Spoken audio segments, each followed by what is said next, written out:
Sports. What's up, everybody? This is Stuff About Sports Overtime. This is a brand new show where we do things a little bit differently than we do on our Tuesday show. So I want to thank you for joining us. So the first thing I'm going to do as I try to navigate some of this stuff here, maybe I can find the proper links. The first thing I want to do is say thank you to everybody who's been helping us with the relaunch of our Facebook page. You can find us at Stuff About Sports, Stuff About Sports Show on Facebook, and you can find us on Instagram at Stuff About Sports. So we are here today on Overtime. Overtime is a premise where the show is for you. Now, today's show is going to be mainly me, and we do have one special guest that will be joining us in a little bit. However, I will try to filibuster as I get some of these share links out for our audience.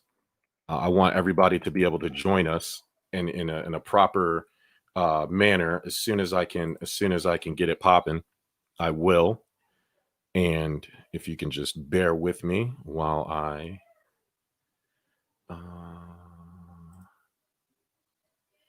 here we go, live. Yep, here we are. We are live. And I will get the shareable link. Got it. And it's here. So now that I have the link, and for the people who do the playback of this, sorry about that delay. I am now learning how to do this on YouTube, and I want to thank YouTube. And I want to thank all the fans out there who have been building our brand back up. And the moment I can see a viewer, I will start talking because I don't want anybody to miss what I am saying.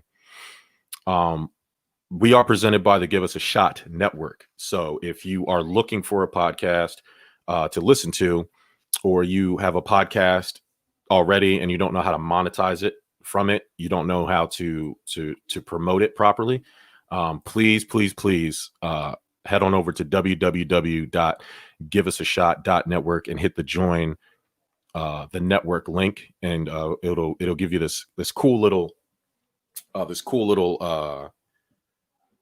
form to fill out, and then that way you will be able to get in contact with Mike or Ty and be able to join the network that way.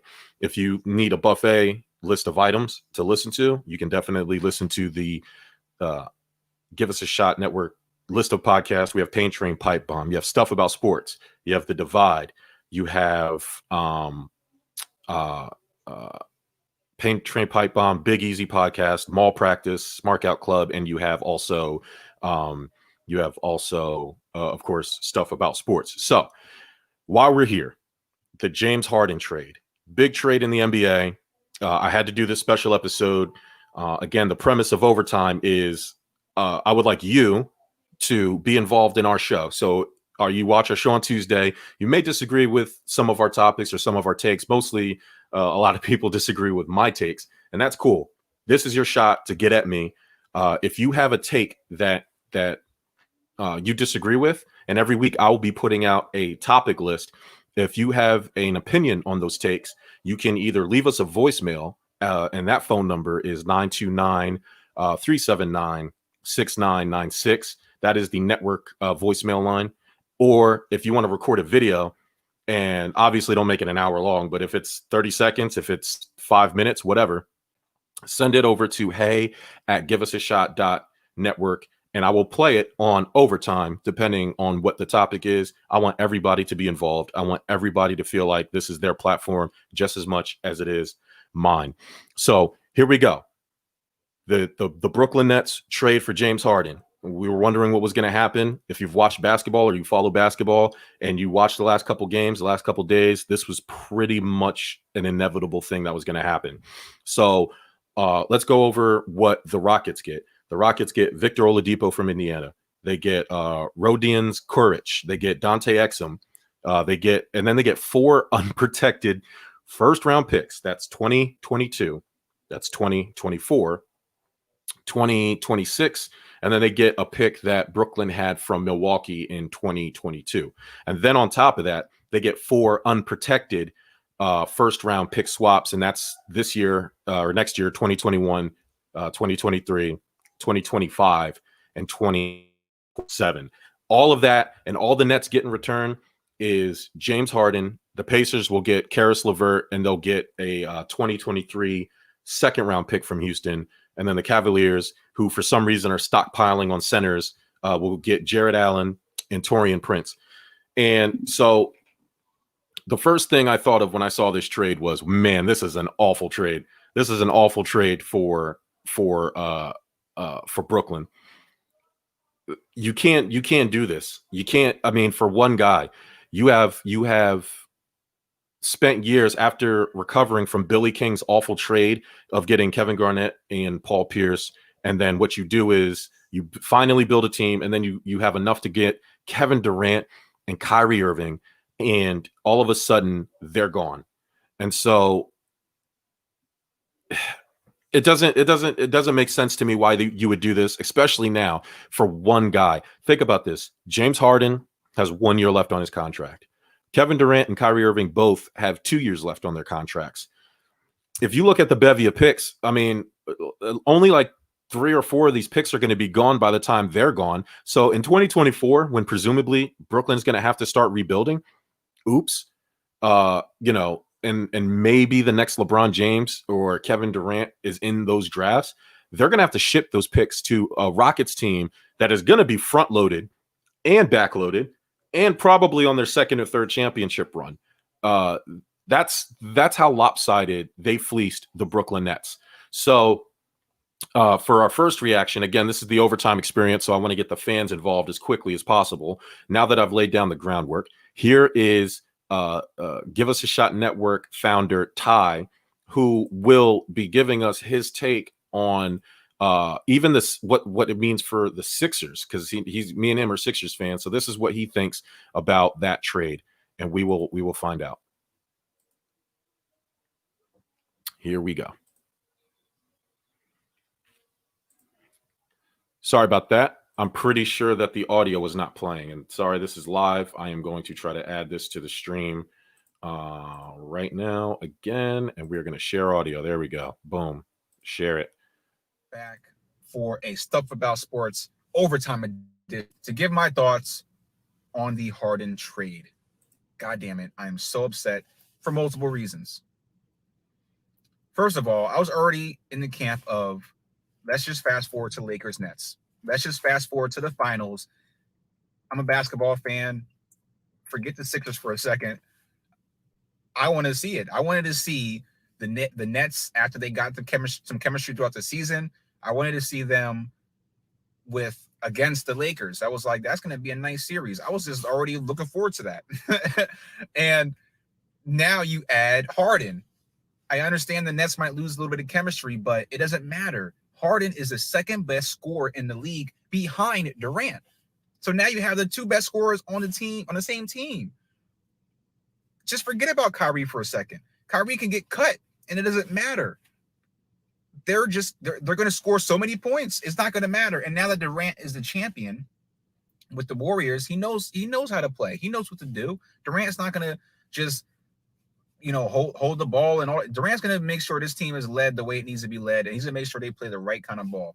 And I trust Nash. So all in all, they might have a rocky regular season. Kyrie might be in and out. He might not. Who knows what Kyrie's going to do? But once again, it don't matter. And if he does come back in the playoffs and focuses, which I believe he will, because he knows what's at stake, these three players focus in the playoffs because they know what's at stake means domination.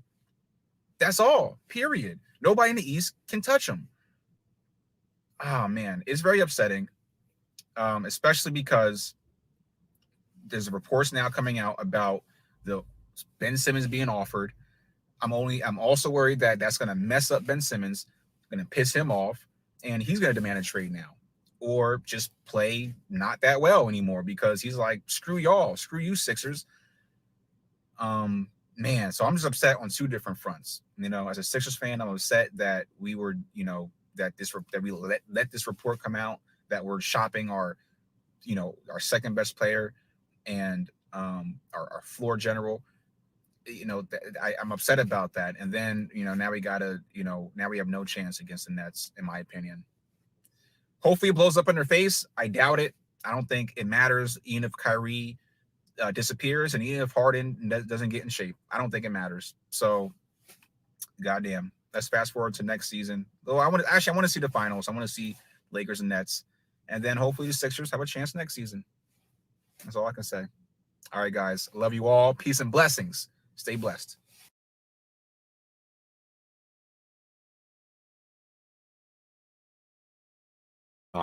Yeah, I don't know where Ty was driving to. I really hope it was a drug testing center. He's out of his mind. Now, he said a couple of interesting things there. Kyrie Irving is absolutely the X factor in this whole thing.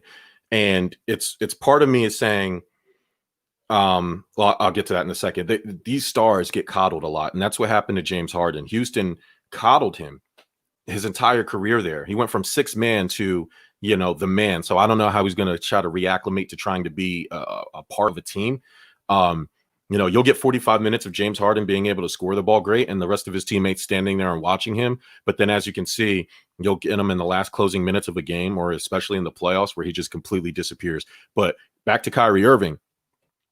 I have a conspiracy theory on this whole trade mess.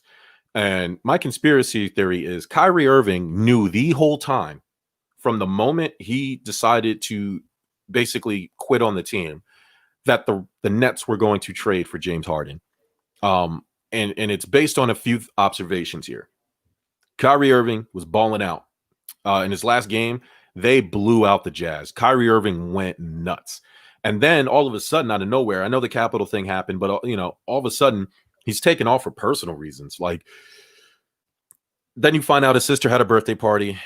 He allows himself to be filmed dancing. He's showing up on Zoom calls. He's making himself seen and actively not participating and not in whatever he says upsetness he was. And knowing he would be seen, knowing people would start asking questions, he's not actually answering any questions, because I'm not against athletes using their platform to raise awareness to certain topics if that's how they truly feel. But if Kyrie Irving is indeed faking how he feels about the not protest, but the terrorist attack or the Capitol attacks, then he's a piece of shit. But you hear that he's distant from Kevin Durant. Now you hear that he's upset with Steve Nash, and apparently he's been upset with Steve Nash because he wasn't supposed to be there in the first place. But from my point of view, Kyrie Irving knew this trade was going to go down. He knew it was in the works, and he felt betrayed by Kevin Durant. He felt betrayed by the team. He feels like he brought Kevin Durant to Brooklyn. He thought it was just going to be him and Kevin running the world. And all of a sudden, Steve Nash is hired without Kyrie Irving's input, or I guess approval. The team went to Kevin Durant and said, "Who do you want to coach this team?" Kevin Durant said, "Steve Nash." Kyrie Irving felt disrespected by that. He knows that Kevin Durant signed off on the Nets wanting to trade for James Harden. And then that makes a lot of sense if he is indeed telling them, okay, I have personal problems, I'm staying away from the team, because now that actively pushes him to be the third option. That's not what Kyrie Irving signed up for. Now, if this is actually the case, it just proves how much of a whack job he really is. It's not his job to worry about the next man, let alone take days off because he feels like KD likes James Harden more.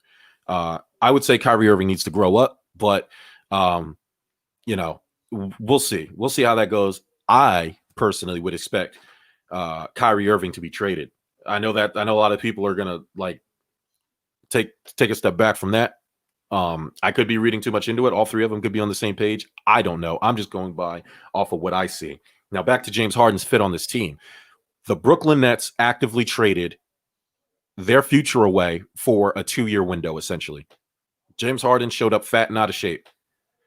I understand he was upset with Houston, but if your intent was to get traded to another team, preferably a contender, you would think you would still want to be in shape, because you don't want to be out of shape for another team. He flat out quit on his team. There was a play the other day when he was playing, he was dribbling out. He stopped. He picked up his dribble at half court for whatever reason. He was upset that John Wall didn't come out to meet him. So he basically threw the ball, basically forcing John Wall to move out of his spot, out of the set play. And he committed a turnover. And John Wall looked at him like, what the hell are you doing?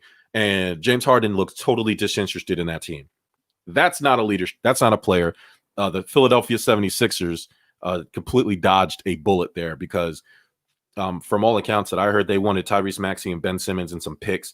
And what that tells me is if Daryl Morey, who knows James Harden because he's worked with him for years, if he really wanted James Harden, and if it came down to pick swaps or whatever you have, he would have traded for James Harden.